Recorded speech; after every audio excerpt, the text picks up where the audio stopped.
Hey, Courtney. Hello. How are you? Good, thank you. Cool. I'll be right back. I need to grab my glasses. Ooh.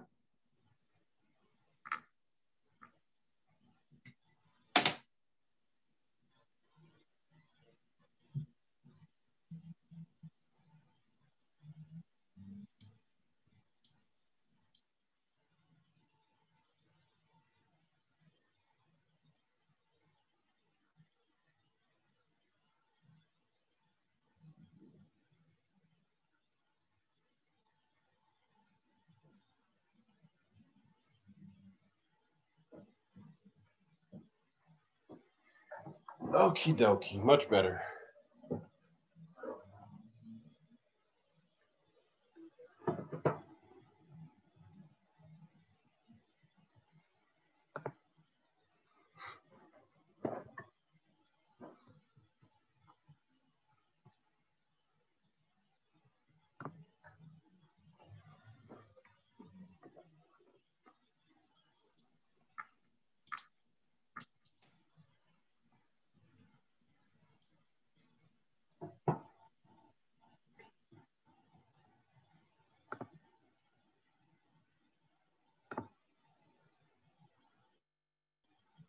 Oh, there we go. Now I can see everybody.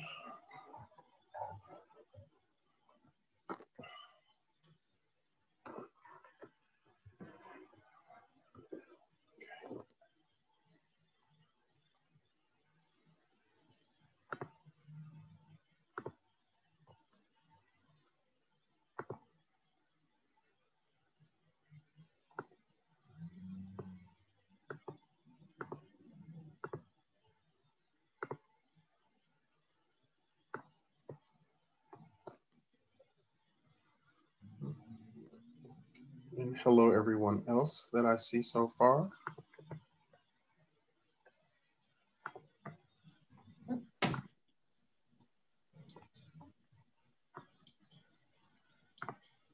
Dr. Ross, I've, just so you know, Sung, our colleague at CPD, I just promoted him to co-host. So when we get to the public comment session, he can help promote and demote individuals. Okay, perfect. Thank you. Just if anybody's wondering.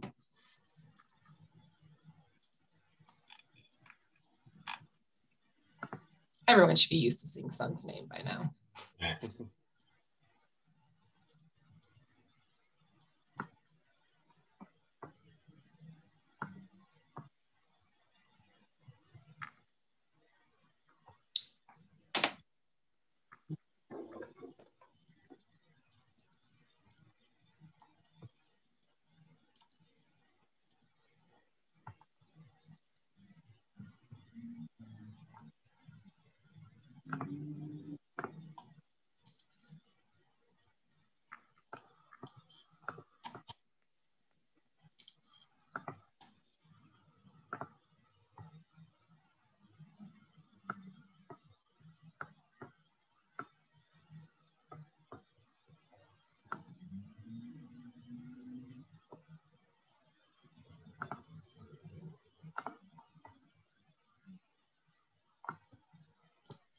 And I'm just going through right now and taking attendance. Okay.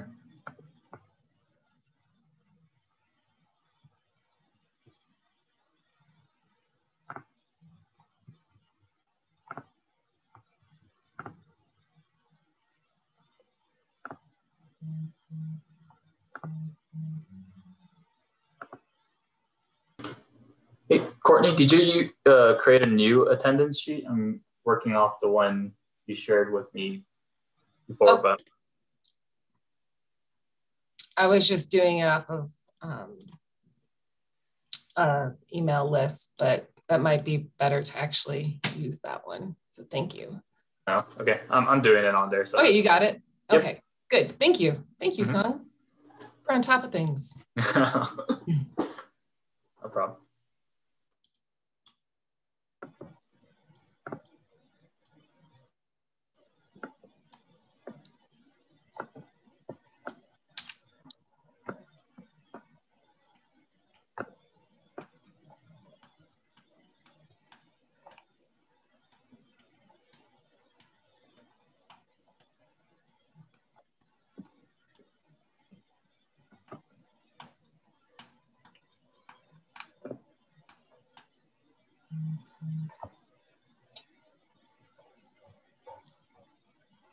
And for those of you who have pulled up our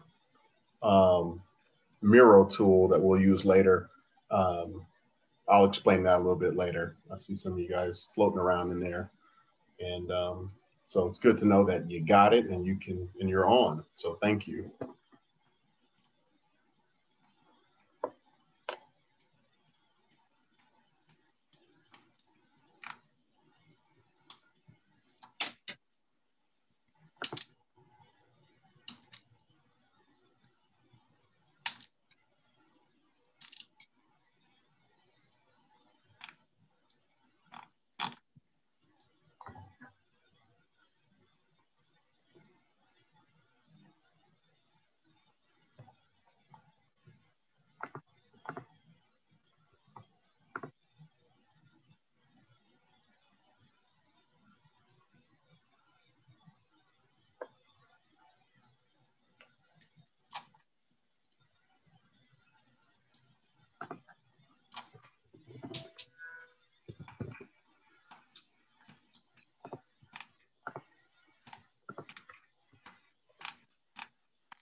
Dr. Ross, you can get started whenever you're ready.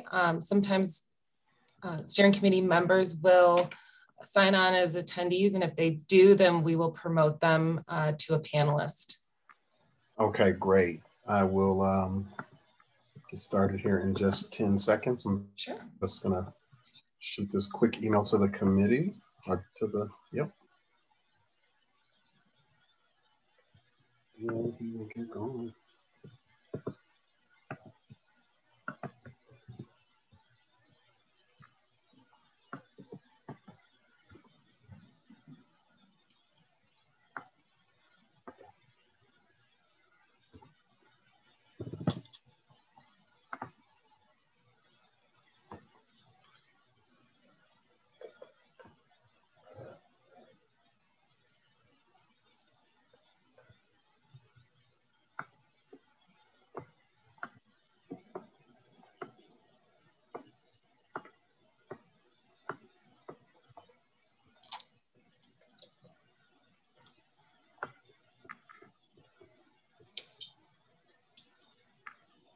And I can stop sharing my screen whenever. Okay. Do you have a, thank you. That's what I was trying to ask you. Yep. A mind reader. Anyways, good evening, everybody. Thank you for your patience as we allowed time for all of the steering committees to join us tonight. And I have two screens going tonight. I wanted to make sure I had a screen big enough so I could see everyone. So if I'm looking to the right or left and it looks like I'm not looking at you guys, it's because I'm looking at the other screen. So I'm looking at the other screen right now, but it's because I'm looking at you, even though right now it looks like I'm looking at you and this is the other screen. So just wanted you to know that. Once again, thank you guys for your time and commitment to this steering committee work. Thank you for the emails and questions and filling out the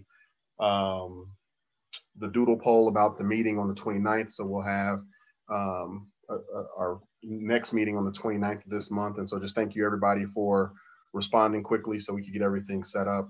Again, appreciate all you do.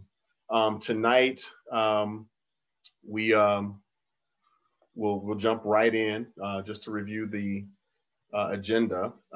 So first things first, quick welcome. I'm gonna give you a quick update on the Community Navigator report. There were some questions that you had as a steering committee last week. James Roy and team won't be presenting tonight. I'm just gonna give you some updates on what they're doing so they can come back and provide updates.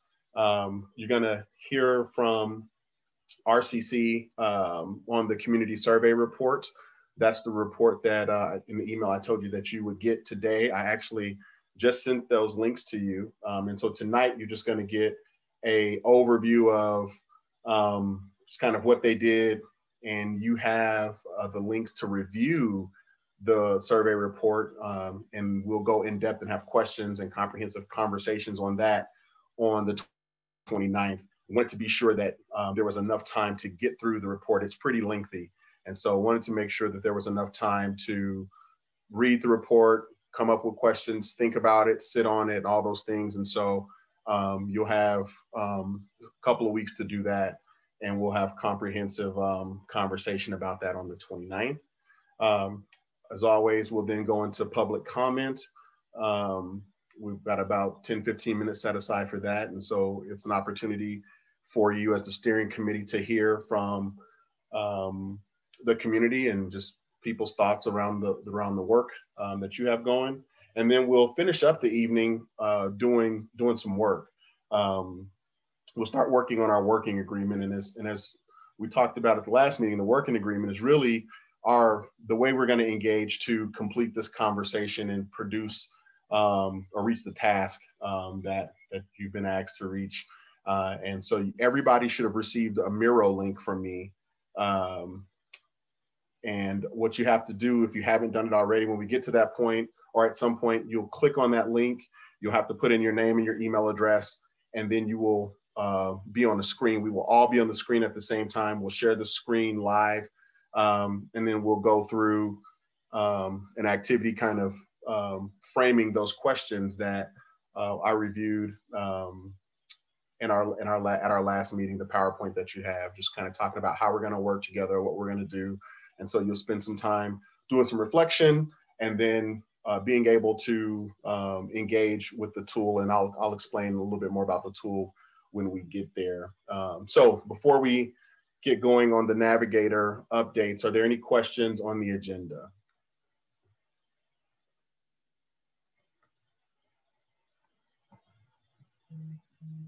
Okay. It looks like we have some folks who raised their hand. I'm trying to find you. If you raised your hand for a question, just go ahead and ask for me while I try to find who asked.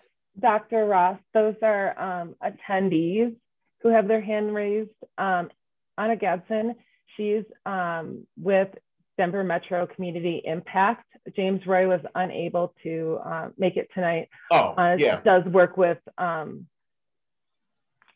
James in that capacity. So yes, yeah, okay, not a problem. So we'll just again give those quick updates, and and we'll go from there. So as it relates to the Community Navigator report, just some of the major things that the steering committee asked for at the last presentation was clarity around some of the themes and topics that were provided. So if you go back to that report, it's been updated, and on page 12 and 13, that information has been added to the report. There was question around additional bilingual Latinx community navigators. And so that process, they are implementing and adding more of those bilingual Latinx community navigators over the next month. And they'll continue their outreach and engagement. And that will be documented in an appendix to the report on page 19. So those were kind of the major questions and takeaways. So we've they are actively going back and looking at all the feedback and doing some of that work. And so once that work gets done, we'll have them come back and provide a detailed update of everything that they've done with the feedback given. If there are any questions still from the Navigator report, just shoot myself or Courtney an email, and we will make sure that we get those questions over to James as they're doing the work between now and the next time they have an opportunity to come back and provide updates based on the questions and feedback that they were given at the last meeting.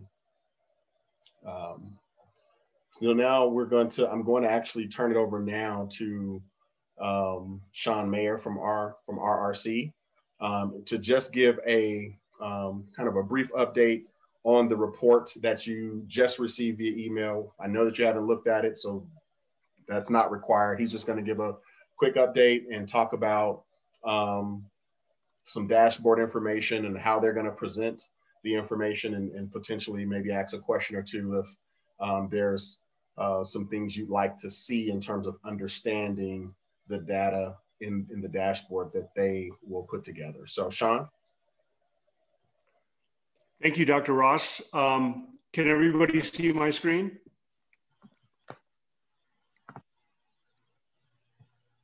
Yes. Yes, okay, great. So yeah, as Dr. Ross pointed out, the final report is about 70 slides plus almost 200 additional pages of comments and additional information. So we're not going to have time to go through it all tonight, obviously, but you do have it, or you do have access to it. So we're just going to hit some of the things that stood out to us, very, very high level tonight, and happy to answer any questions once I get through just a few slides here. So just to recap, the survey was mailed to all residents within 0.8 miles of Park Hill Golf Course, and a random sample of those from 0.8 miles to 1 mile from the golf course. 6,000 total surveys were mailed. We got just over 1,300 responses. That is a very, very strong response. Our national average on response is about 11%. This was double that at 22%. We weighted results by race, age, and ethnic origin to reflect the demographics of the neighborhoods. Then the second survey that we did was identical to the first, but it was open to any Denver resident, anybody interested in the Park Hill Golf Course. And there is a lot of interest, you don't imagine, there's a lot of interest throughout the Denver metro area in the Park Hill Golf Course. 57% of those responding to the online open survey do not live near the golf course.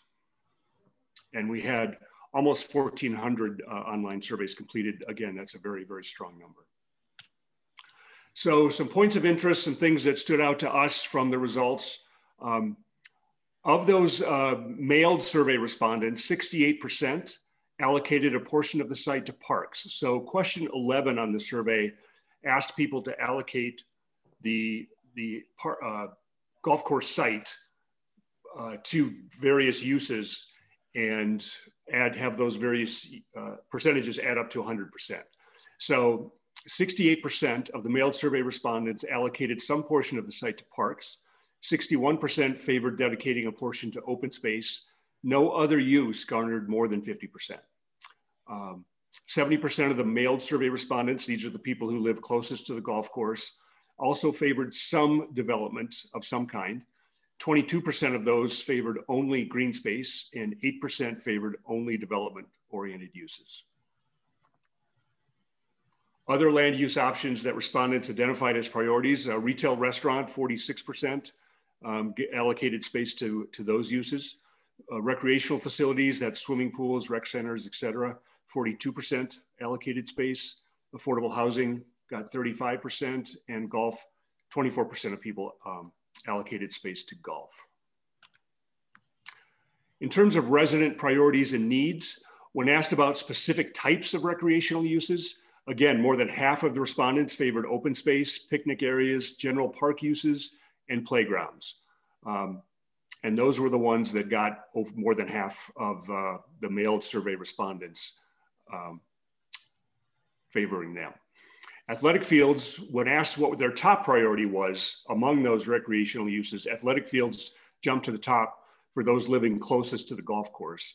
And for those who are taking the online survey, they placed a relatively low importance on playing fields, which is not surprising given that most of them don't live anywhere near Park Hill.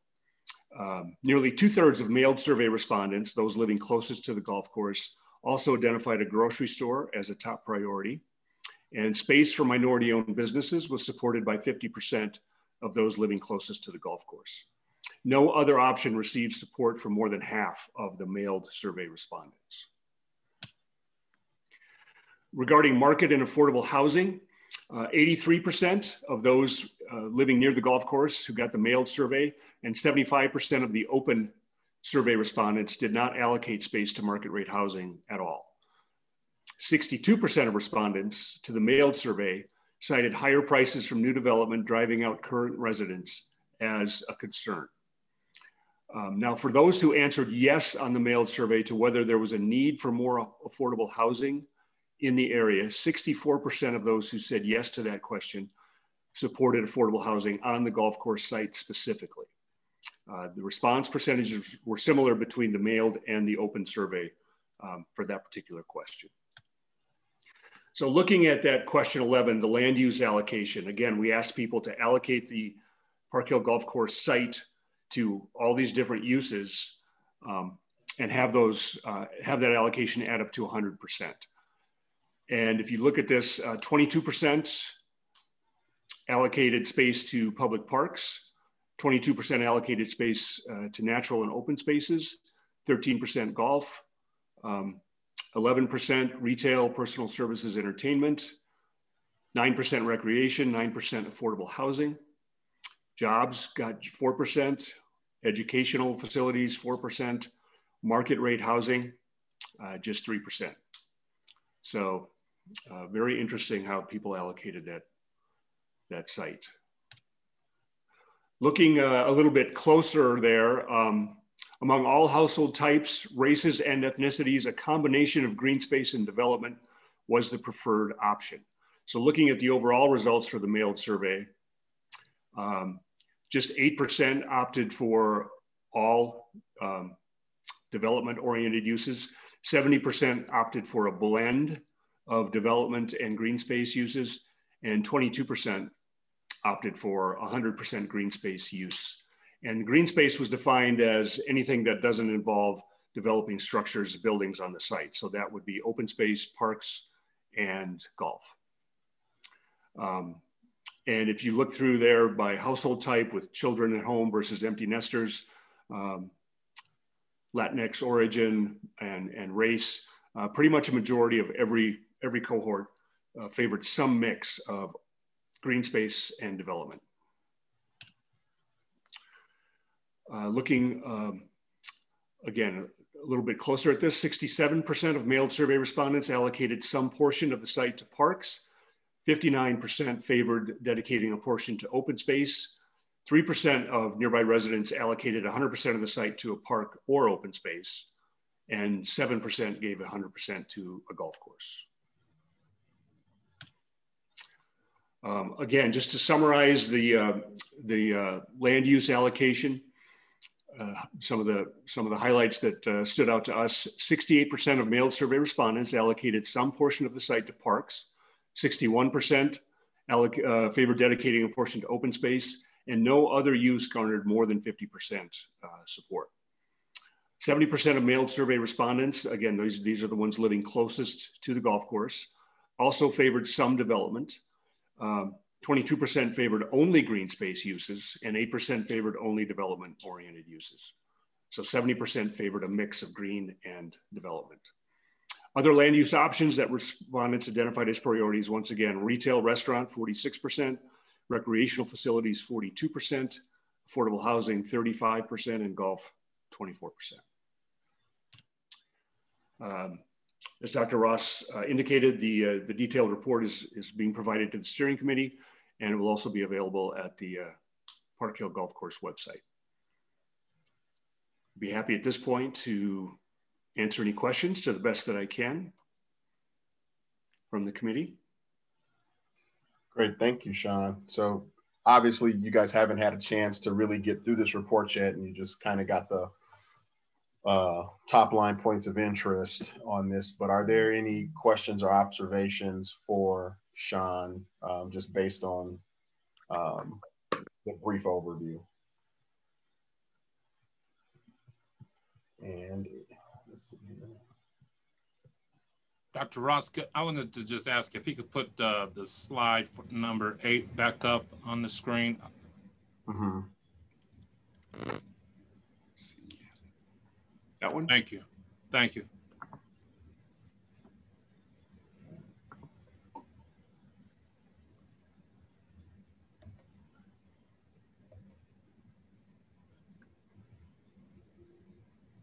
And as we're reviewing that slide, David, it looks like you have a question.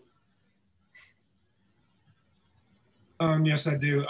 Real quickly, Sean, I mean, me and my community live directly north of the golf course in a community called Park Hill Village. And I know that you said, and I don't want to dwell on it in this meeting, but I have significant concerns that it says mailed to all households within 0.8 miles of the golf course.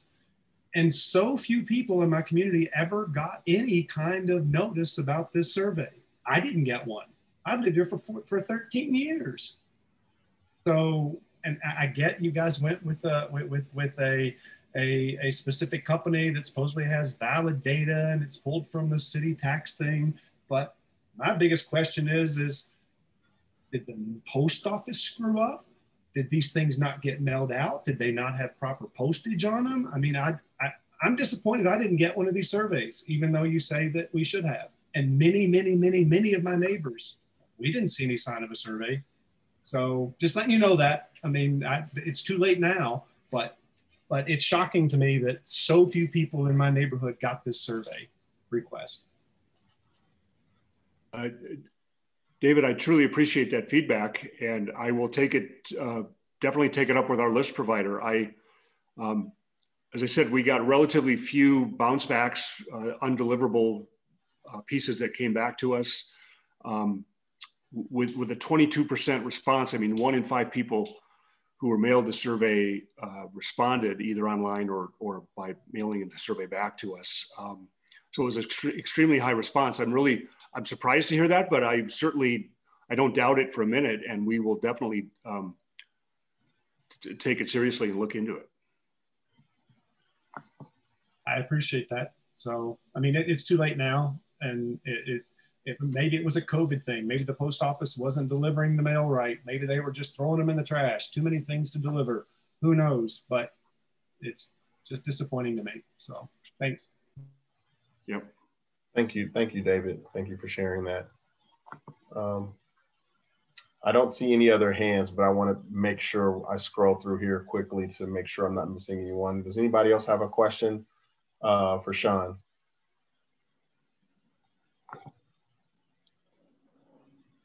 Okay, great. Seeing none. Sean, thank you so much.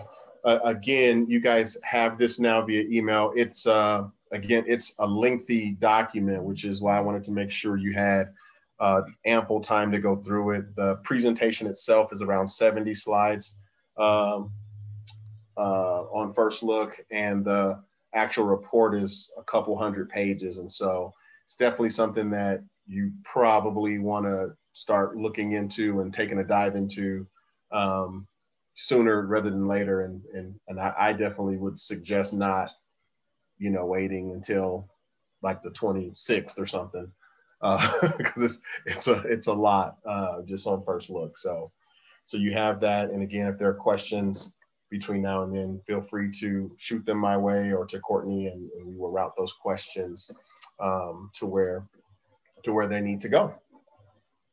All right. So now we're going to open up our public comment section. So we've got folks who've registered. So steering committee members, as you know, the rules are the process is the same. Sorry, not rules, but the process. So each speaker will have 2 minutes. We'll put them on a timer. They'll have 2 minutes to share with you their thoughts on this, and we will get through as many folks as we can. And last meeting, we were able to get to everyone, and my goal is to do that again this meeting. And so we'll do our best to keep everybody to the 2 minutes. Courtney, I'm going to call the first person. So the first person I have on my list is Jesse Paris. And I just promoted Jesse to a panelist. So yep, we can start his time. I see his name. Mr. Paris, you have 2 minutes, sir, and thank you for being here. Yes, good evening. My name is Jesse LaShawn Paris, and I'm representative for Black Star Action Movement for Self-Defense, Positive Action Community for Social Change, as well as the Unity Party of Colorado and Frontline Black News. And I will be the next mayor of Denver in 2023. What we would like to see done with this land is kind of disheartening based off the data results of what was just displayed in front of all of us.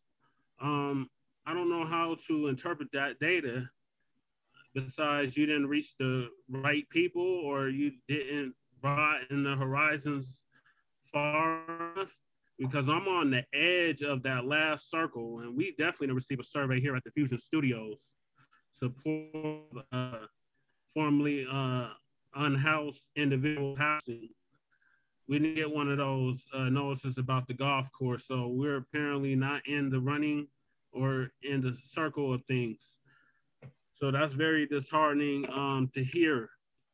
But what we would like to see is that if there is development, it benefits those that have dwelled and lived in this community for decades, if not generations, Black people in North Park Hill, because Park Hill has always been a segregated community, and even in 2021, it's still segregated.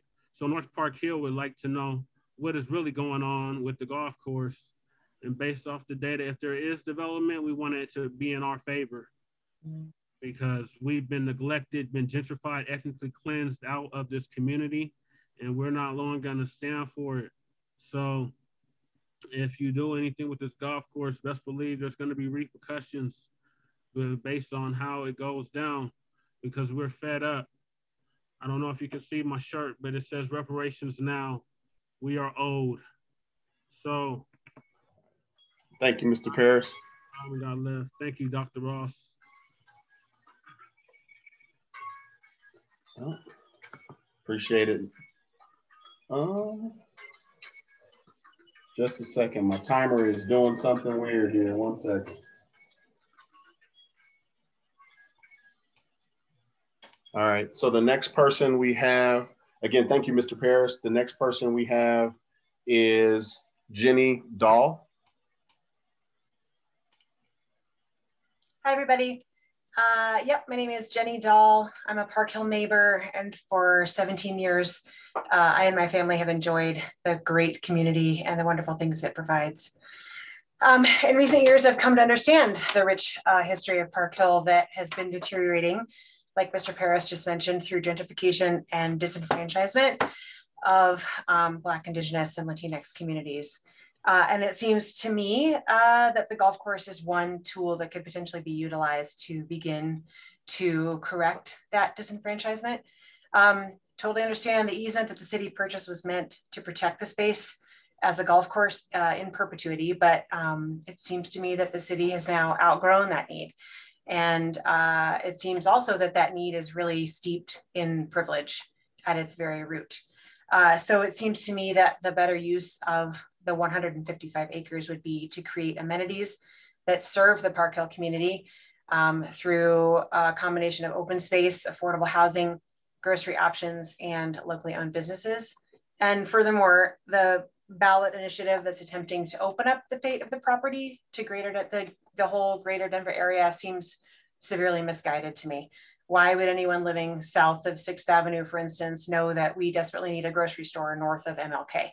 They wouldn't, and it's folly to allow them to influence the property's vision and risk further dilution of Park Hill's great history and culture.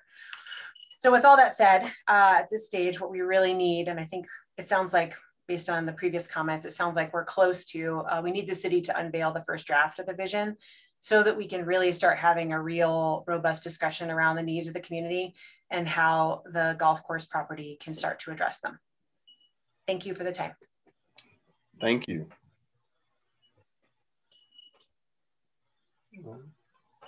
Thank you, Jenny. Next up, we have John Hyde. I don't see John in the attendees list. Okay. So we do have Solomon.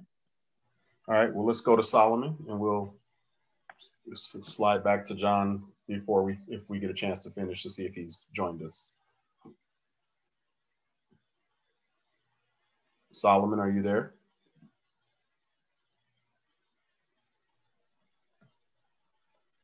I think he's there. Solomon? Hey, yeah, I'm here. Sorry, my camera doesn't seem to be working. Can you hear me?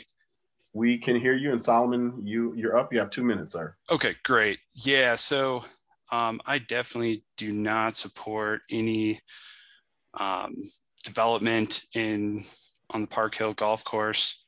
I'm a resident of Swansea, so although I don't live in Park Hill, I do live nearby, and have lived here for about 9 years.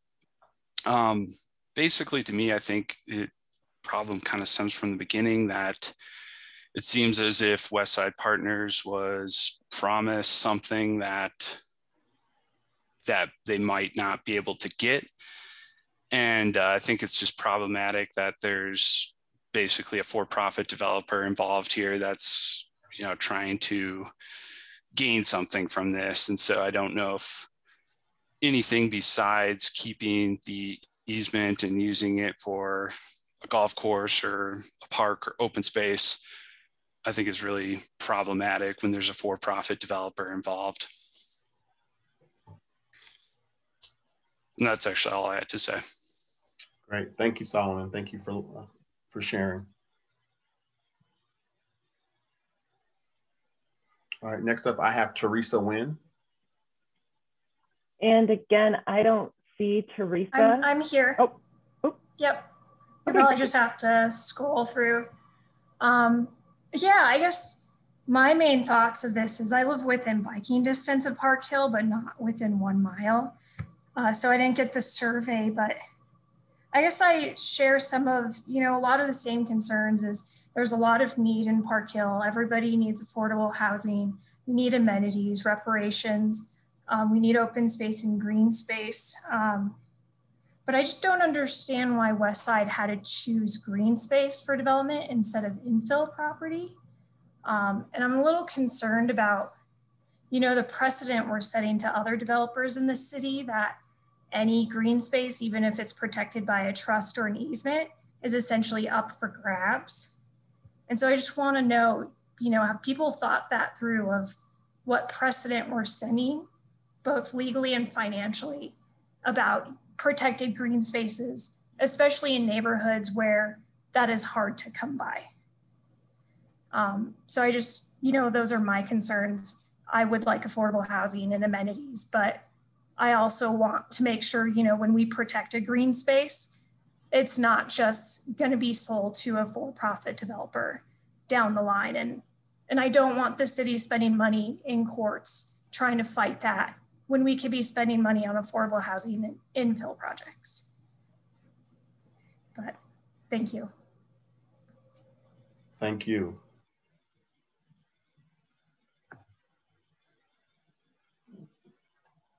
All right, I have Mary Frances Nevins.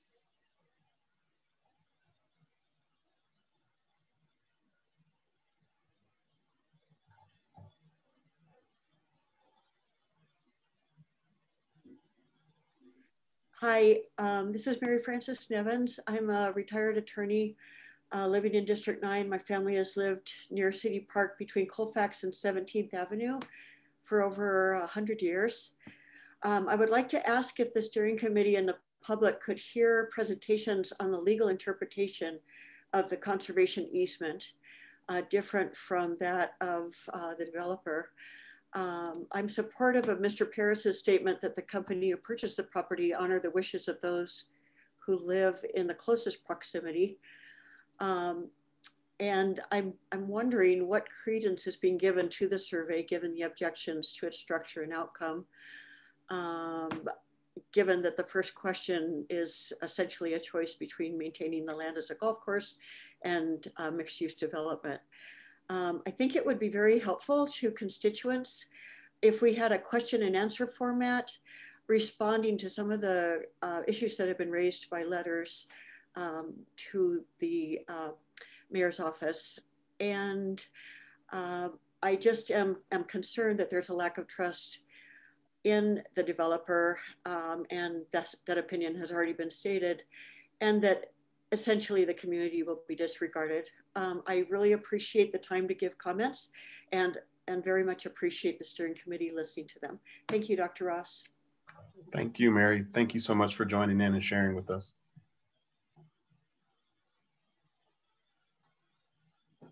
Next up, I have Dr. Lisa Calderon. Yes, thanks, Dr. Ross. And once again, it's unfortunate that the only way that Councilwoman Seda Baca's office has a say in this process is through public comment, since we do not have a seat at the table. And it is ironic that the developer has a seat at the table, but not the councilwoman who represents constituents right across the street, and that those constituents are largely without green and regional open space and are largely Latino. And I am also deeply offended as an Afro-Latina that we have an addendum to include those voices that were left out in the process, including the history of the GES neighborhoods that would be impacted by what happens in this property. I'm also disappointed that we have not gotten answers from when I was in the last public comment of all of the issues that I raised, including the history presentations did not include the easement, and if that's going to come back, and I agree with Mary Frances that the legal interpretation discussion needs to be brought, because it is part of the history. So that needs to be brought back up. We don't know how much money was spent on the survey. We know that there's been a lot of concerns around how the survey was constructed. Channel 7 ran a story on it being a push poll. I think that's worthy of a conversation about how the data is collected. And I'm very disappointed as well in the data presentation. There was no discussion of the qualitative data. We heard that there were over 200 comments, but we heard no analysis about how those comments were compiled and what were some of the trends in that. And also the fact that this time around the chat is disabled. In the spirit of transparency, where we cannot see who is a part of these conversations. And the chat was in function last time, but it seems to be a tactic to keep people's voices silent. So I would again respectfully ask that people can see each other. And I didn't see a warning, so that's another thing. So please improve these processes. It's very frustrating. Thank you. Thank you, Dr. Calderon. Next up, we have Shane Oliver.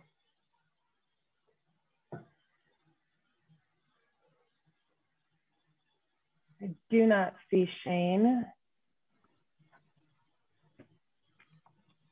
Okay. Let's see here.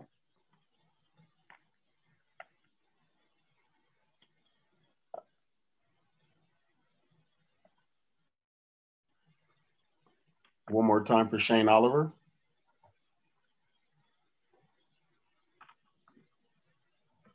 Okay, let's move to, I have Adam Estroff. I am promoting him to a panelist right now. Hey, can you guys hear me okay? We can hear you, and you have 2 minutes. Hey, my name is Adam Estroff. I live in the Baker neighborhood, and I don't think that I need to vote on the fate of this property, but I think what's conspicuous here really is the absence I know another commenter said, well, why aren't we doing infill projects? Well, those are illegal in 80% of the residential area of our city. They're illegal in South Park Hill. They're illegal in Hilltop, other than building 5, 6, 7,000 square foot mansions. Those are legal, but you couldn't build affordable or public housing in any of those neighborhoods. You can't build affordable or public housing in City Park West. In so many neighborhoods in our city, it's just illegal. And meanwhile, you as residents, the people of this neighborhood, this community that's facing all these economic pressures is being asked to sort of fix this by generating a utopia on this golf course site. And this is basically impossible. There's no way for you guys to figure out what the perfect mix of jobs, educational institutions, and housing is. But our whole city is in a crisis. And I really thank you guys for the work that you're doing, because this parcel needs to be more than a golf course. That's not worthy of this moment, and a golf course is not a park. But I know there are representatives from City Council on this line. You have not even none of you have even started the process of looking at residential infill around our city. None of you have even started this process, and it will take 4 or 5 years. And I think it stinks that we're asking citizens to come back and do these steering committees for, all these projects and neighborhood plans over and over and over again, when you guys are still leaving the fundamental, redlined zoning in place, where there are historic white neighborhoods that you can't change, and communities of color that get demolished. So to City Council, please, fix this citywide. And again, to the steering committee, I wish you guys the best of luck. And I hope you guys, can really listen to the community and generate, a lot of value, and a great park. So thank you so much. That's all I have. Thank you. Dr. Ross, the previous speaker, her name was Shania Oliver, and I promoted her to a panelist. I apologize. Okay. Shania, thank you. And I apologize. I said Shayna Oliver, and so I want to apologize for that. I'm sorry? It's Shayna. It is Shayna. Oh, okay, perfect. I'm sorry as well. Thank you. I'm a 2 minutes. Here resident of Park Hill neighborhood, and I am here to support what the previous speaker just spoke about, and in support of the commission in that way, especially Candy C. DeBaca and her work around this issue. And it's true that we need to stop allowing developers, especially this persistent developer who eyeing every area of our community. And we don't have, me particularly, I don't have time to be joining these hearings all the time. And it's hard to, when the same developers keeps putting these things, these same pressures on the same disproportionately impacted community members that are impacted by this ballot initiative by the Park Hill golf course. And I think it's really unfortunate that we have to keep revisiting issues like this in our community, and that we have to keep speaking up in protecting communities. And you guys allowed many developers to already gentrify the community enough already, and there's still no affordable housing for families. And there's still not 3-bedroom housing for families. We continue to see studios and senior living affordable housing. So I hope you vote against this ballot initiative or whatever on this Park Hill golf course, and to put to think about the continued redlining that keeps going on. Why do we have to live next to a highway every time? Thank you, Shayna. You've reached your time. Thank you. Thank you so much for joining us and sharing your thoughts with the steering committee today. Courtney, I just want to go back and make sure that John Hyde didn't join or isn't there. Okay, let me double check. And Teresa Nguyen.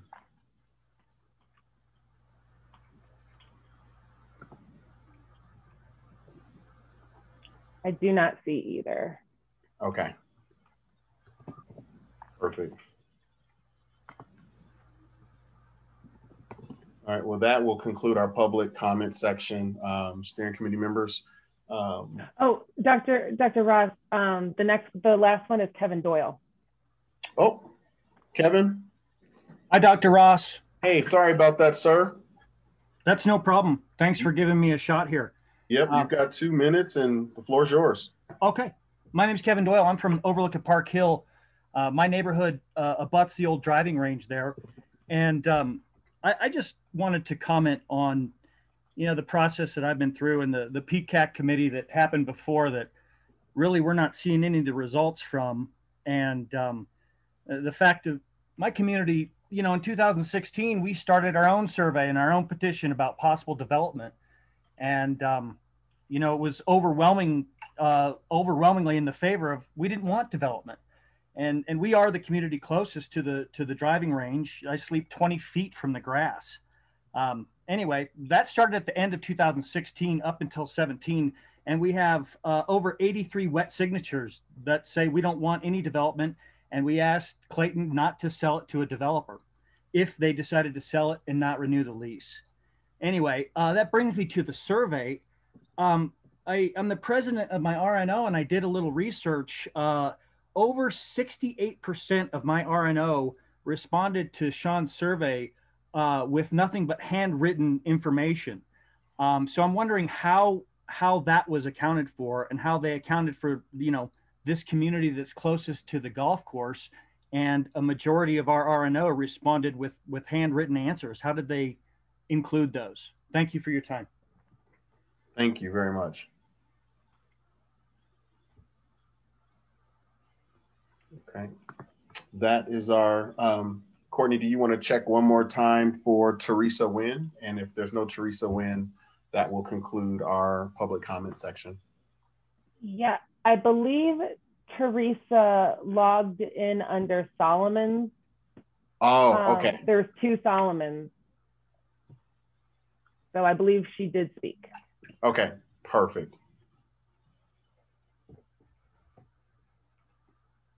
All right, well, then that will conclude our public comment section. So steering committee members, that you have that information, and thank you to all the community members who registered and signed up to join us today. And then let's see here. We're gonna move on really quick.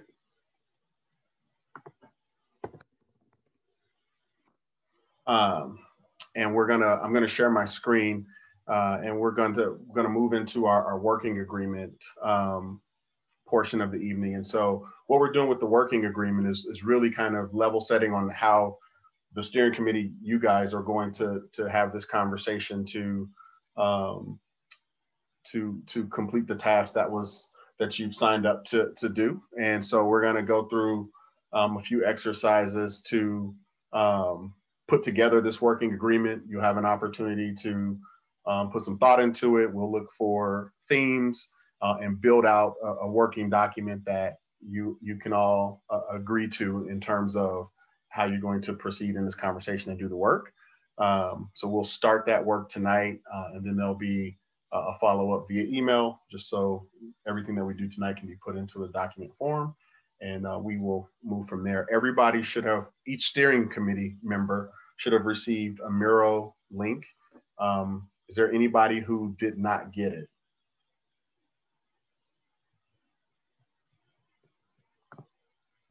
I don't think I have one. This is Pastor Dale. Okay. Have you received my emails? Yep. Okay, so if you received my emails, there's a link in the email I sent this afternoon. Okay, I'll double. Okay, and if you don't see one, let me know and I'll shoot you another one. Give me 1 second here to share my screen.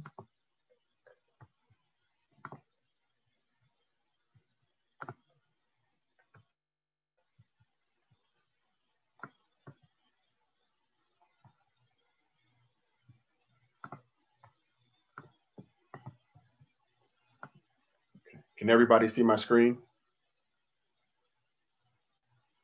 It should say Miro, should be green and white. Give me a thumbs up or somebody say yes, you can see it. Okay, thank you, Lisa. Thank you, Iman. All right, so what we're gonna be doing is working on this document together. And so I'm gonna show you quickly how to use it and kind of what we're gonna do.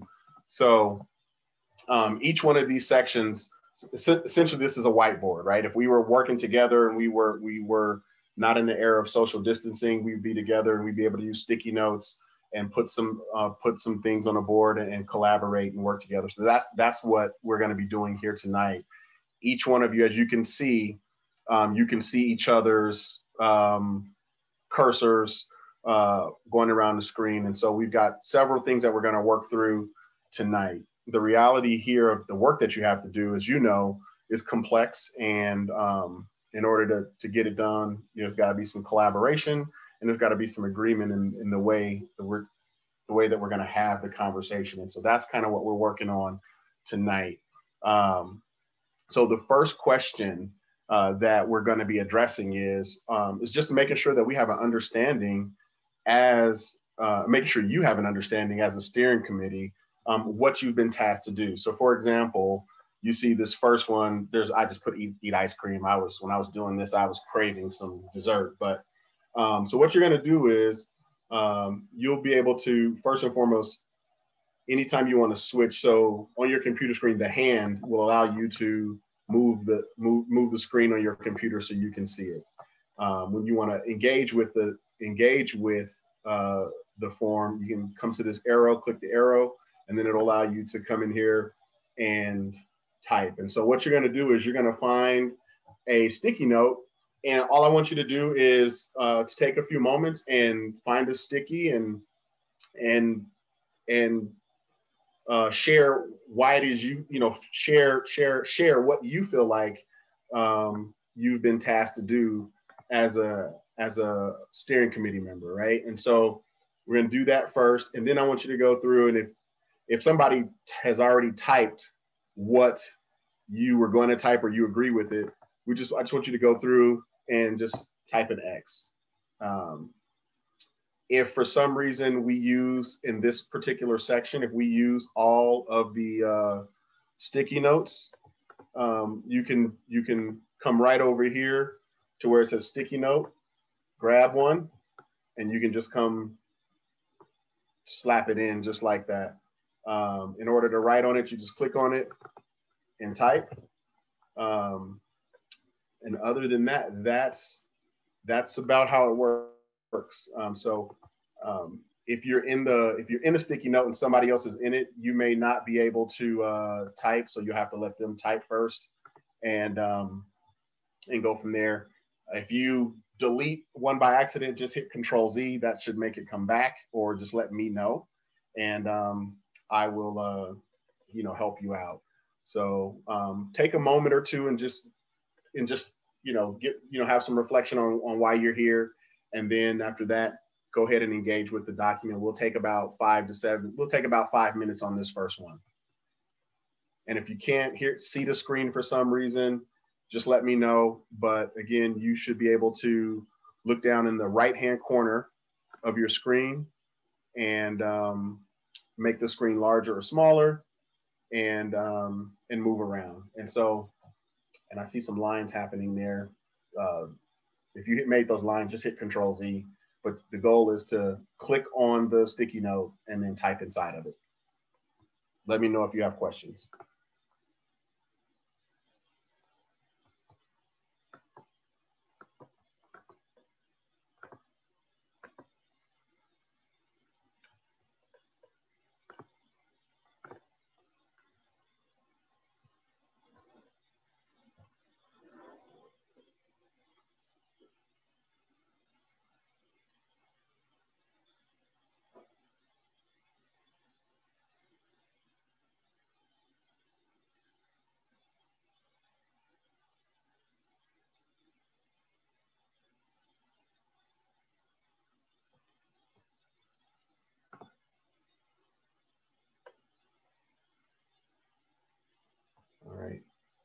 I see quite a few people on, but I think there may be a couple of people who aren't.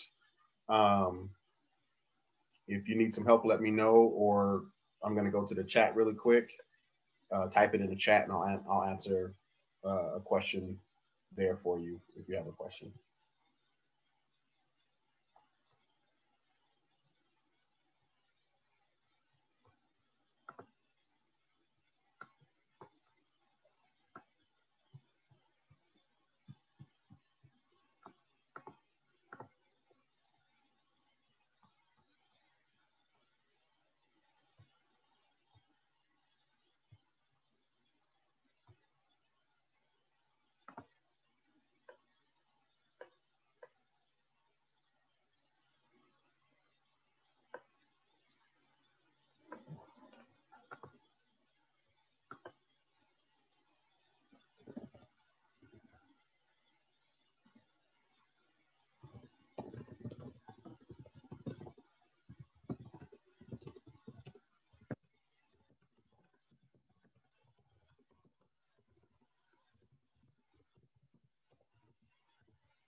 If you need to add a sticky note, feel free to add a sticky note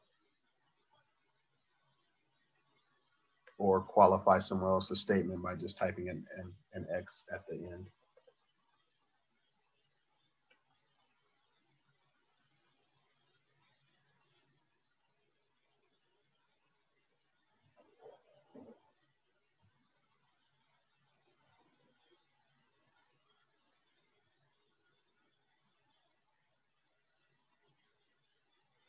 And please stay in frame one. Don't go to frame two yet.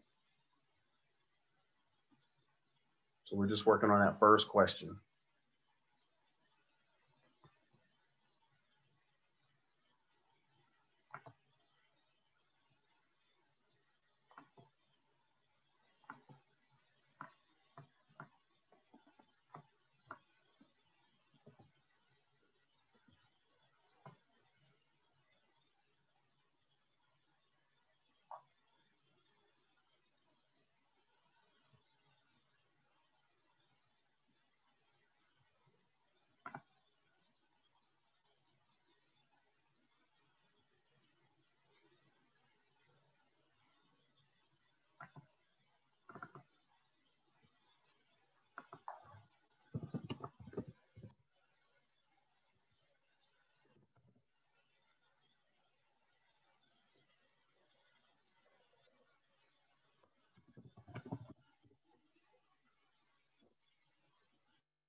So Norma, go to I put a green sticky note with your name on it. Move your cursor to that green sticky note and double click on it so I can try to see what's happening for you.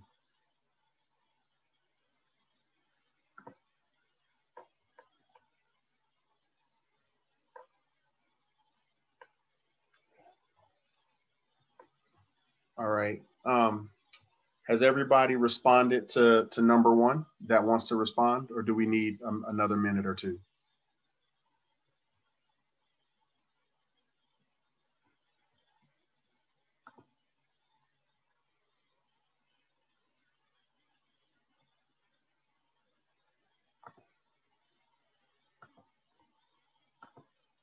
Okay, so I don't see any hands or I didn't hear anybody. So we're gonna move over to the second frame. So before we get to the second frame and start writing on it, I want you guys to take a moment,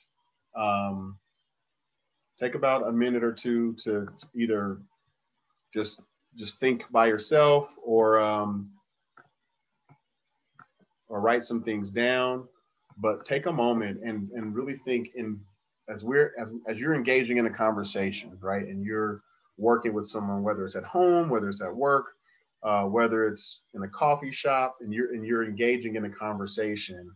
What do you need to feel safe, right? What do you need to feel safe, respected?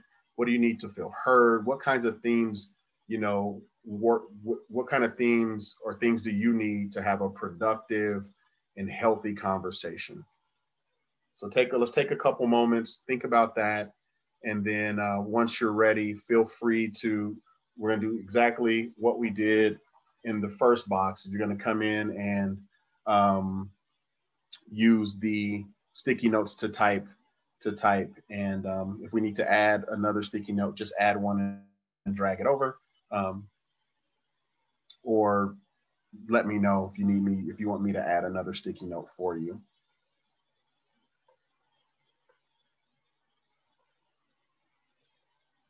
So let's take a moment and take like 2 minutes, and then I'll come back and kind of say, hey, let's everyone start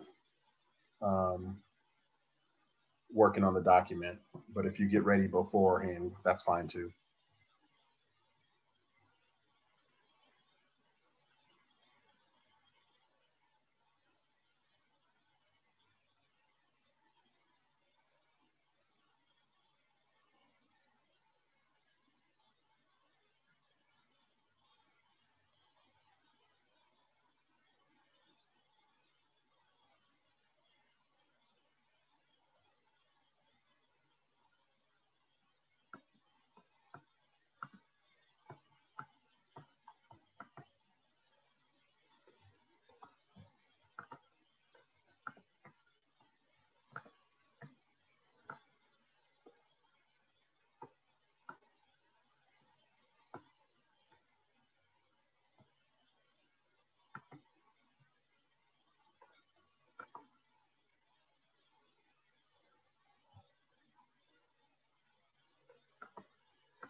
All right, if you haven't, go ahead and start working on the sticky notes, sharing what you need to feel safe and whole in a conversation like this. And then also, just so everyone knows, for the steering committee, this link is for you.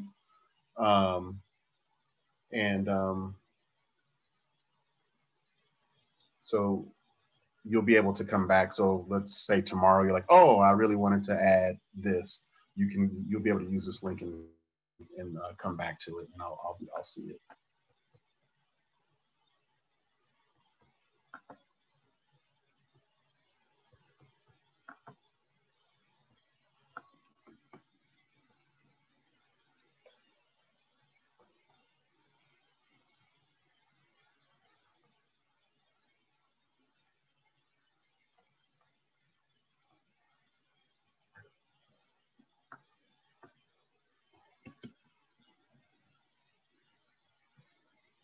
And again, stay on frame 2.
All right. Do we have anyone still working on the second question?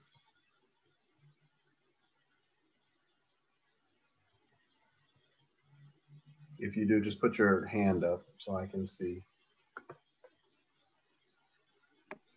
Yes. Yes. Okay, cool. All right, you gotta get with it.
Okay, we're going to take about 1 more minute, and then we're going to put a pin in it. put a pin and go into some quick discussion.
Okay, so we're going to take a quick break from the screen and come back to the first frame.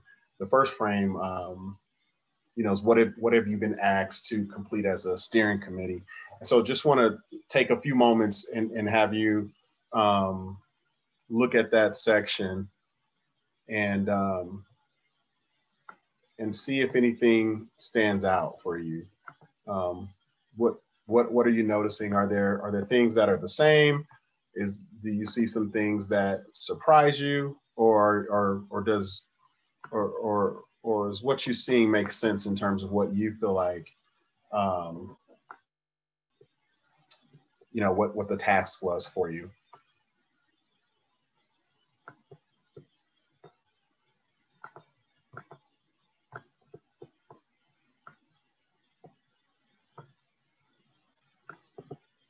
And as you're taking a look at this, I'll be just moving some of the stuff around, cleaning it up just a little bit.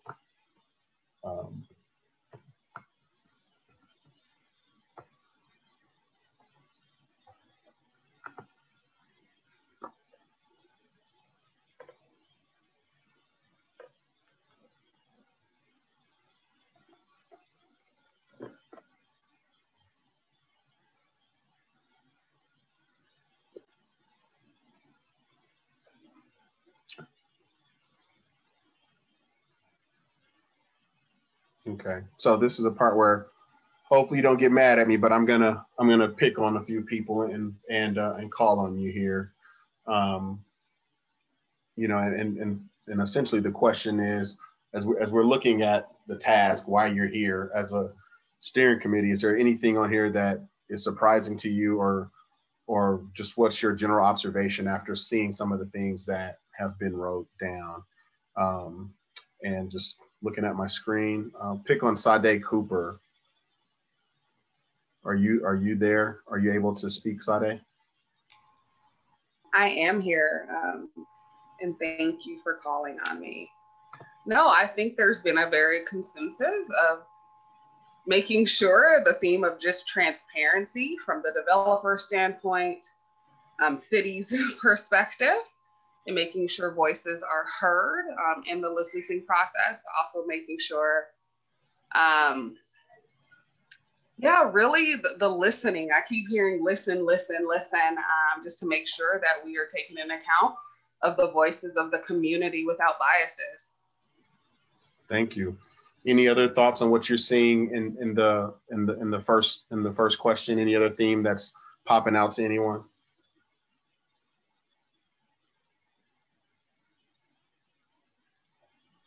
All right. I guess one of the things that I'm seeing is a variety of understandings of what the question was.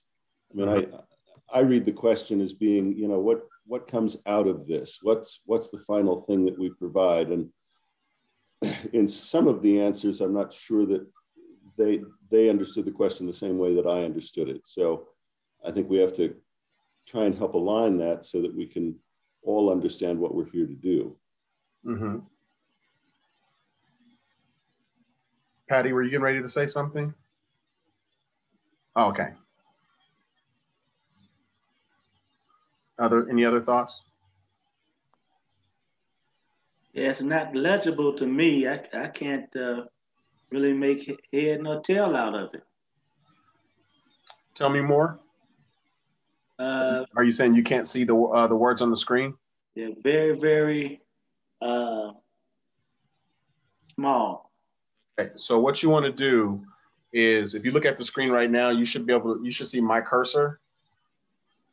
And I've tried to expand the screen on my end. I'm not sure if it's doing that on yours, but in the bottom right-hand corner, you should have a little tab. Can you see where my cursor is? Yeah. So there's a plus right there that says zoom in. If you click on that, it will zoom your screen so you can see the screen larger. Try that for me.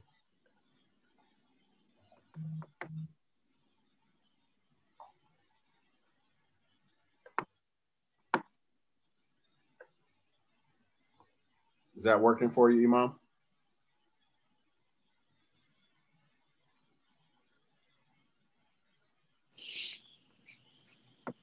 So while that's a little better. Okay, and so yeah, it'll go up to a couple 100%. So so go ahead and you can use that at any time. It only affects your screen. It doesn't affect anyone else's. Any other thoughts on things that you're seeing, themes, or just any reflections or thoughts on what you're seeing wrote down from your colleagues in question number 1? Hey, Dr. Ross. Yes. I'm sorry, I know you're kind of trying to find where we are. I had my hand raised, but I just wanted to just ditto what Fred said. Fred, I agree with you. I interpreted the question the same as you. I thought that the objective that we were here for was already outlined in that preliminary documents that we received. And so I think that a little bit of clarification in terms of what's being asked or reworded might be necessary, because I thought the objective was clear in the documents that was provided to us when we signed on to be a part of the committee. Yeah, and that makes a lot of sense, and that's kind of why we do this, right? Because sometimes, you know, after being on a committee like this, hearing a lot of data, hearing a lot of information, thinking about emotions, thinking about community, thinking about yourself, sometimes some of those things we lose sight of, or we just don't know because there's an influx of information. So this is kind of one of those reasons why we just level set and just make sure everybody's on the same page. And that's why we do this. And so what will happen with all of this as we work through this is, you know, there'll be a formal working agreement where we come back through here and work, you know, and capture all this stuff and make sure that everybody's on the same page and pull out any questions that folks may have and make sure that they get answered. And so that's kind of why we're taking a little bit of time just to do this, to make sure that everybody has the correct understanding as to what the task at hand is. All right, thank you. So now we're gonna just shift over to the second question. Hey, Dr. Ross, I see a couple of hands raised on my screen. I don't know if you can see. Oh, okay. Hold on 1 second. Let me flip screens real quick. Thank you for that, Fred. I appreciate it. And if I miss you, just jump out there because I'm going back and forth between screens. Let's go, Sean, and then Sandria. Yeah, thank you, Dr. Ross. And I appreciate what you just laid out. And I think my takeaway here, to be kind of to be blunt about it, is yes, there are a lot of cards that talk about listening, but there are a lot of notes about the easement and what is the easement. And I think that comes back to what Fred and Evelyn touched on. What is the outcome of what we're doing? And I fully respect and understand that there absolutely will be a legal process regarding the easement. But if we continue what we've done for the last 3 meetings, which is to talk at each other and to hope for other people to listen to what we have to say without any room for what others have to say, I don't think we're going to have an outcome. Mm-hmm. I think that this will continue with no outcome. I mean, and I don't make this comment to talk about myself at all, because I don't think I have a room for my voice in these discussions. But my understanding is to steer what may happen, to think about the vision of what might be. And if we all sit here and can come up with nothing, and the courts come down with the easement is gone, then we will have utterly failed. And I think for those who want to protect the open space, the plan B is what we're doing here. The plan B is to think about, if you lose, what do you want? And I just hope that people at least consider that side of the equation as we move forward. And what I will say is I've done affordable housing in the city, and I don't think I have any way to really talk about that because of what else I've heard on these meetings. Great. And I'll just leave it at that. Thank you, Sean. And again, like this is where the work starts to happen, right? This is where we start getting into, the work, right? And moving the conversation from presentations and data to how do we actually get this done, right? There's an easement. There's a legal process that has to happen, right? Like nobody on this call will have that decision made, regardless of if we have a conversation about that or not, or what that looks like. And there'll be an opportunity to talk about tools here in a second. Or additional things that we need. But what we do have here is an opportunity for voice. And we do have an opportunity to actually work through this thing and present some thoughts on what could be. And I hope that the steering committee, as we work, that's why we're doing this working agreement, right? To just kind of level set and get back to that, because from my perspective, I don't have a vote in this. I don't have an opinion in this. My job is to just kind of guide our conversation to get to the other side of the shore and, and capture what you've shared and what your thoughts are. And in order to do that, we've got to have a plan to work together. And that's what this process is. And so sometimes this process is like, oh man, like, please, it's easy, common sense, respect me, let me talk. But sometimes we need to be able to have the space to really get into this conversation so we can feel safe and we can share and be heard, regardless if we agree or disagree with each other around what this looks like. So thank you for sharing that. And that's the spirit of what we're doing and what we'll continue to do. And I hope that everybody will partake in using your voice, because that's what this is about. And we'll get to roles in a second as well. But before I want to get to Sandrea. Is it Sandrea or Sandria? Sandy. Sandy. All right, Sandy. We're going to go with, all right. Okay. Thank you, Dr. Ross. I just want to say, and certainly I'm not trying to disrail or I hope this doesn't sound disrespectful in any way, but there are many of us on this call who represent organizations, like me, for example.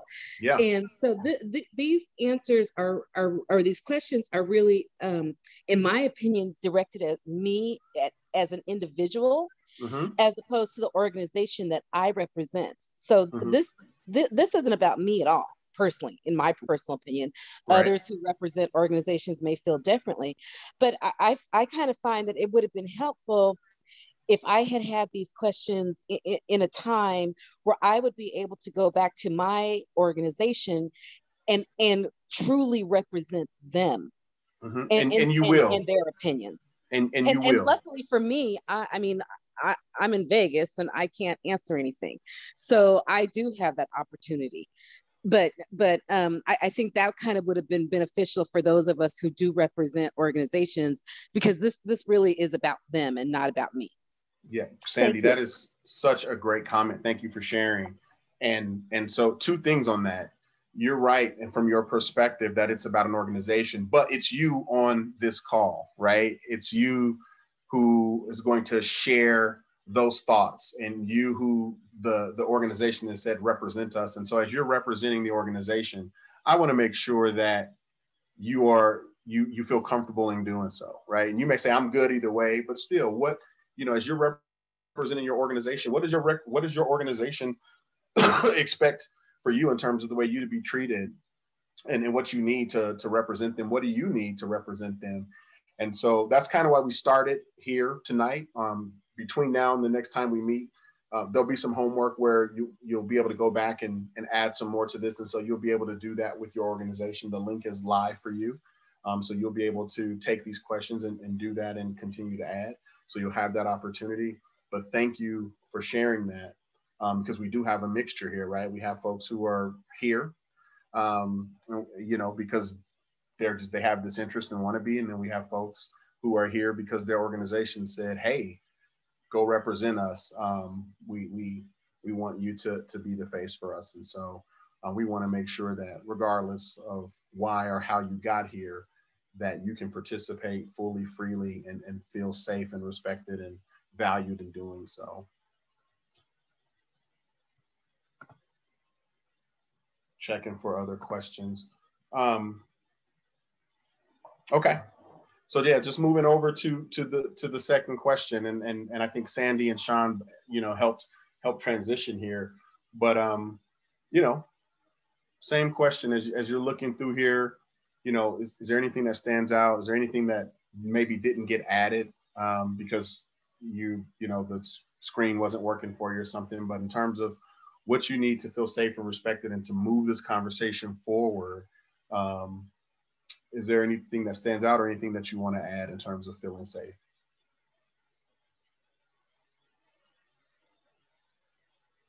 And let's,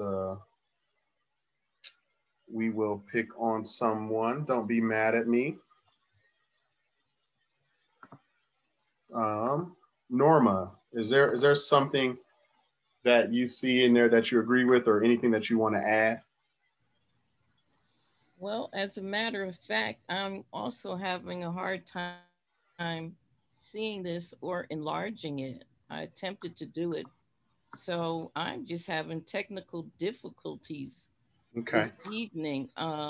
However, in terms of feeling safe, respected, and heard, I think respected and heard is the answer to how you feel safe.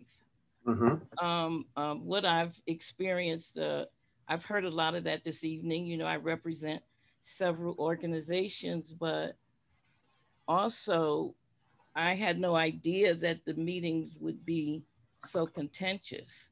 And I'm looking forward to the point where we are doing what I felt we were charged to do, and that is to listen to the information that was gathered, review it, and merely make a recommendation.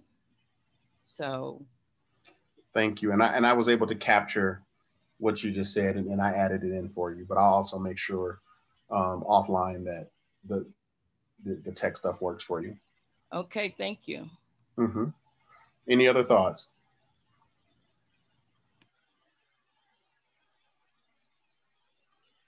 All right, so we're gonna move over to the third question. And again, before we jump in and start answering, take a second and think about it. But it all kind of lines up to what we've just been talking about, right? So from your perspective, what are you willing to do to ensure that people feel safe and respected? What are you willing to do? What responsibility are you willing to take to make sure that we have a successful process that yields your thoughts and recommendation?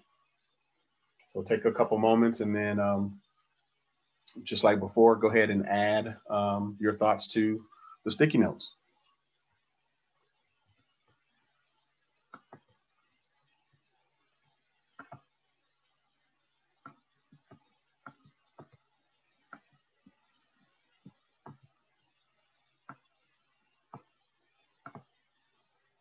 And I've seen a couple folks, you know, kind of trying to resize the sticky notes.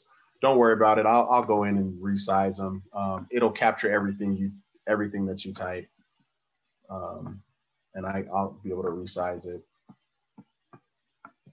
The most important thing is that we capture what matters to you and get your voice.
We're going to take about 2 more minutes for this.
Okay, just go ahead and respond out loud. Is there anybody who needs a little more time on this question?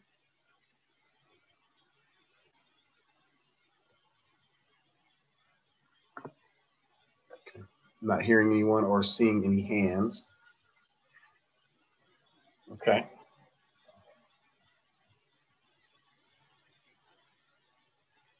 So thank you. And again, if you have one of those ideas that you know, 10 o'clock the next, you're like, oh, I should have said this. No problem. Just click the link and go back in and add it.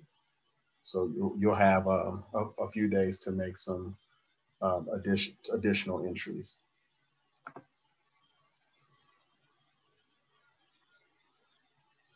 And so, again, just like we discussed in some of the other ones, is there anything here that really stands out? I see one thing that stands out, and I'm going to go ahead and read it because it's qualified with this and the exclamation point.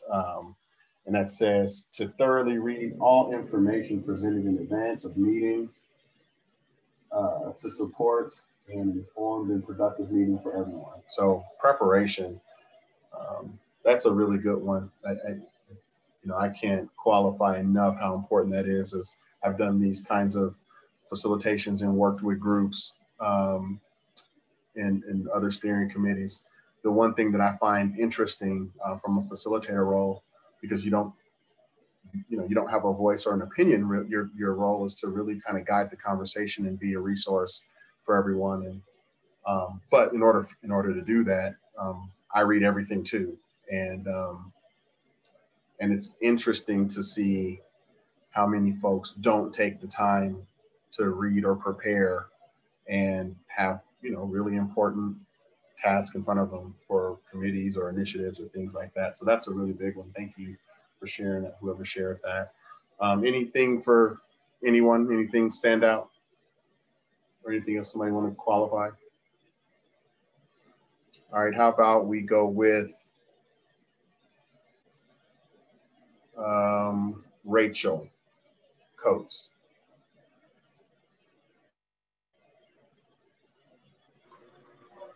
Hi, yeah, I made the comment that I want to support equitable access to information in this process. I think while we've heard a lot about dissenting opinions and having people not agree or feel like this is getting political, I also think having the opportunity for everyone to have real access and truthful information is really important to this process. So I think that's my 2 cents in terms of what role I'm willing to play and to be able to challenge and advocate for that transparency.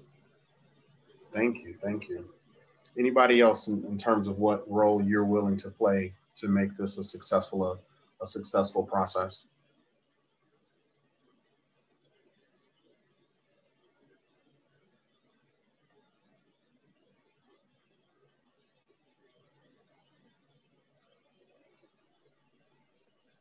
I'll go ahead and speak. So I'm representing District 8, Chris Herndon.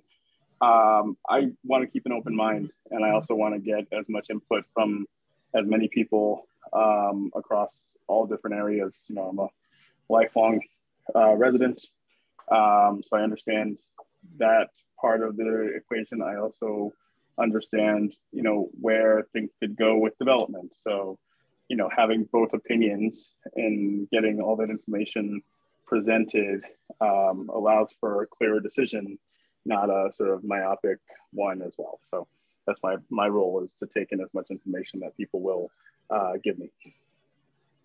Thank you for sharing, Andre. Imam? Yeah, I'm willing to see it through to its completion. So that's why we're here. Thank you, thank you. Thank you for sharing. Okay, so we're gonna make sure there's no other hands up here. Check this screen. If there is a hand up, just go ahead and jump in here while I'm checking. All right, so now we're gonna move over to the final question that we're gonna work with this evening. And that is what additional information or tools do you need to complete the task, right? Is there something that you that you need that's reasonable that can be provided to help you form a recommendation, have the conversation, or do you feel like you're getting what you need from a information standpoint, data standpoint? Really here, whatever you need, go ahead and put it down. And even if it's pie in the sky. If it's not realistic, we'll sort it out. But go ahead and take a few moments and share what you feel like you need to really show up and be present and to Mom's point, see this thing all the way through.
We'll do about 2 more minutes on this one.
All right, we're gonna go ahead and get your kind of final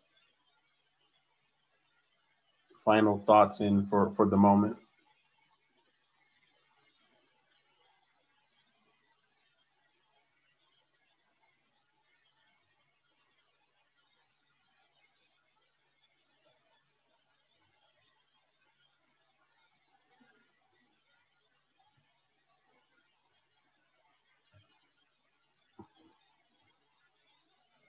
Okay, so again, this link will be active for through through Friday afternoon, pretty much Friday close of business. So you've got until then to go back in and, you know, if you want to add something or correct something or just read anything like that, you will have access to do that until Friday. Friday evening, I'll start pulling this out and putting it in themes and that kind of thing, and creating a document that I'll send out. So you will have some homework between now and the next meeting. First, you've got some data that you got today that you'll need to go through. In terms of this, though, I'll be sending out some emails, asking for some clarification, putting some things into a draft document that'll be our working agreement. And so we'll need you to respond to that. And so, you know, with these kinds of things, for me, silence means agreement. So if you don't respond, I'm just assuming that you'll be good. So definitely respond, or just shoot me an email if there's any questions as I send you an email to say, hey, does this make sense? As we turn some of this stuff into a document. This last piece here, what additional information or tools do you need to complete the task? You know, we'll definitely look through here and see what can be done. There may be some things that can't be done. You know, some things, I see a couple of things that in order to do, they'll need recommendations from you. And so we'll go through and pull all that together and get a response on things. And so that way we know where we're at, and then continue to move this conversation forward. I want to definitely say thank you, though, for participating in this whiteboarding process virtually, right? If we were doing this in person, we'd be in a small, you know, you'd be in small groups, 4 to a table, that kind of thing, going up to a board, right? You know, putting things up on the board.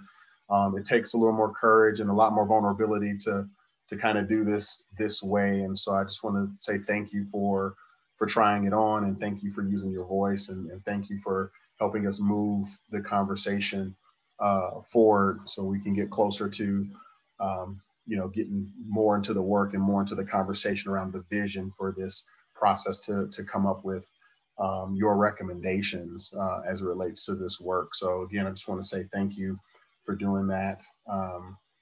If for some reason you couldn't put something down, or it didn't work for you, or you're on a mobile device tonight, again, you have until Friday, but also email me if you have any questions, if we need to jump on a call or a Zoom for 10, 15 minutes just to make sure your voice is captured. Not a big deal, just let me know, we'll do that fairly quickly. And we will go from there. I'm going to stop sharing my screen.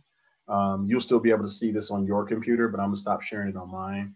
And Courtney, if you'll pull the agenda back up for today. Sure.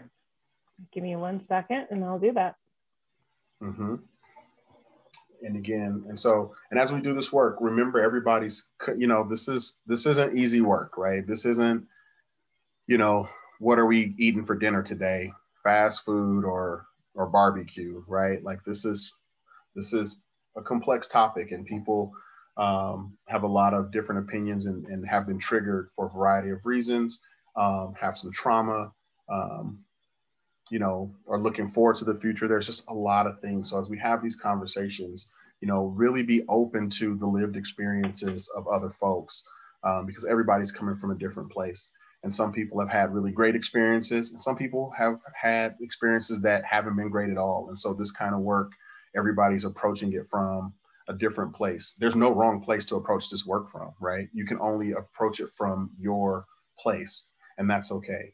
And we just want to be respectful of that as we go through this process in order to get your recommendations. And so, again, thank you.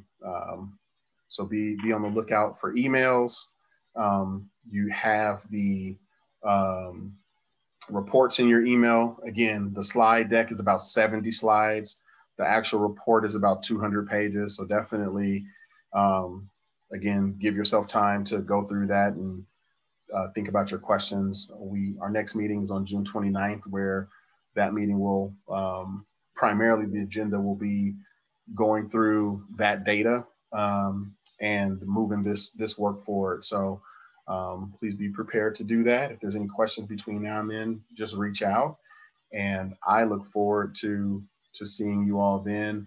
We're going to give you guys about 45 seconds of your time back this evening and get you out on time. I think we have a hand before we go, so you may not get out right on time. I see a hand. And so let me try to get there. I thought I seen a hand.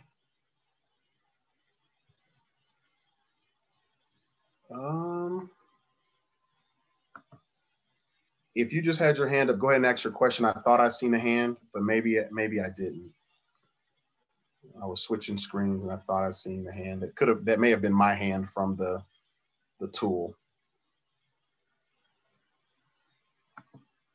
Okay. Well, I don't see a hand or hear anyone. So that being said, again, thank you so much for your work this evening. Thank you for your vulnerability to start moving our working agreement forward. Thank you for listening to the community who jumped on tonight. And we will see you guys on the 29th. Have a great evening all.